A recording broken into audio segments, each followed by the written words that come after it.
একটা ইস্যু এরা আমাদেরকে খাওয়ায়া দেয়, এই ট্রান্সজেন্ডার ইস্যু, তো ওই কাদিয়ান ইস্যু এক একটা আমাদের মাঝে ছেড়ে দেয়। আমরা কিছুদিন কথা বলি, কিন্তু আপনি কি জানেন আমার নামে একজন সাহাবী বেঁচে থাকলে গোটা বাংলাদেশে একটা মদের বাকি থাকতো? জবাব দেন, গোটা বাংলাদেশে একটা প্রতি জায়গার লাইসেন্স কি থাকতো? আজ আমার দেশের সীমানায় আমার দেশের বিজিবি জওয়ানদেরকে হত্যা করা হয়।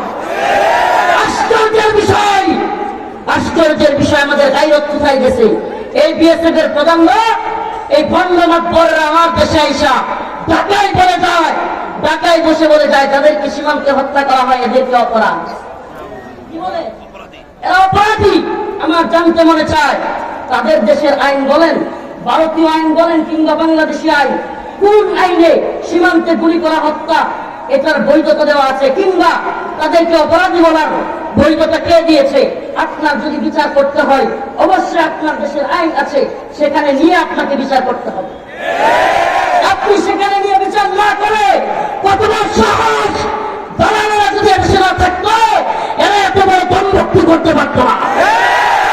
এদেশের চাটুকার দালালদের কারণে আমার দেশের বিজিবি জওয়ানদের রক্ত চলে যায়, অথচ এটার কোনো কিছু হয় না।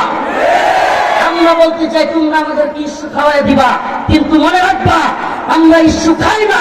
হ্যাঁ, ট্রান্সজেন্ডারের বিরুদ্ধে যেমনি ভাবে আমরা, তেমনি ভাবে মদের লাইসেন্সের বিরুদ্ধে, তেমনি ভাবে প্রতিযোগের লাইসেন্সের বিরুদ্ধে, তেমনি ভাবে শিক্ষানীতির মধ্যে হিন্দুত্ববাদের বিরুদ্ধে।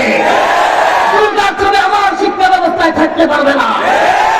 শুধু ট্রান্সজেন্ডার নিয়ে লাফালাফি করিয়েন না, এই ষড়যন্ত্রগুলো বুঝতে হবে। ট্রান্সজেন্ডার বাংলার জনগণ খাবে না, এটা খাওয়ার বিষয় না, এটা দেশের জনগণকে খাওয়ানোর বিষয় না। মুসলিম উম্মার সন্তানেরা এই ট্রান্সজেন্ডার সমকামিতা এগুলো আলহামদুলিল্লাহ খাবে না, এগুলো খাওয়ানো সম্ভব না। তবে খাওয়াইতে পারবে কোনগুলো? যেগুলো খাওয়াতে পারবে সেই টোপগুলো গিলাচ্ছে। প্রিয় হাজিরিন, ওয়াজ করবো কি করবো না, করতে পারবো কি পারবো না, এত ইচ্ছা আকাঙ্ক্ষাও নাই। না করতে পারলে প্রয়োজনে ব্যবসা বাণিজ্য করবো, যেভাবে বলছে আলহামদুলিল্লাহ চলা যাবে, সম্ভব।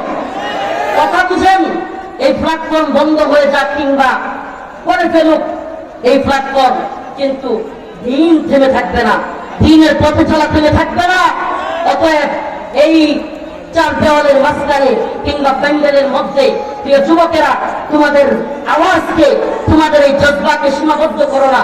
একটাই আর্জি, প্রত্যেকটা প্রোগ্রামে গিয়ে বলে আসতেছে এই মেসেজটা, ও প্রিয় যুবক ভাইরা, ও উম্মার যুবকেরা, ও উম্মার সিংহ শার্দুলেরা, ও উম্মার মুজাহিদেরা, তোমাদেরকে বলি এই প্যান্ডেলের ভিতরে তোমাদের জজবাকে সীমাবদ্ধ রেখো না। আল্লামা মামুনুল হক কখনো মুক্ত হবে।